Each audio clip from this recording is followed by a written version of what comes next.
Mana o'sha harakat qildi, lekin natija bermagan odamlar va hozir taslim bo'lgan insonlarga qanaqa mesaj bergan bo'lasiz? Qanaqa bitta misol bilan turg'izib yuborsa bo'ladi o'sha o'rinda? Men turg'iza olmayman bu insonni. Men necha yildan beri harakat qilib yotibman, hech kim turmadi hali. Tupizmda taslim bo'lish. Nu, erkak kishi uchun. Nu, umuman nima logikasi nimada taslim bo'lish logikasi?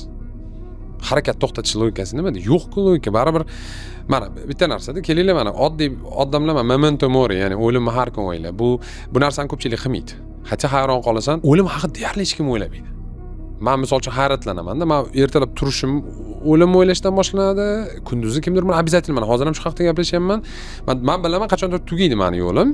Gar shunaqa ekan, men nimanidir o'sha yo'l tugashidan oldin to'xtatishim o'zi tupizm. Men to'xtatishim kerak. Misol uchun o'xshamadi. Nuda o'xshamaydi. Men sizlarga oldin aytayman. Proyektinglarning 90% o'xshamaydi, tup o'xshamaydi. Va bu normal holat, ya'ni bunga qanaqadir g'ayrioddiy qarash kerak emas. Odamlar kutuvini to'g'irlash kerak.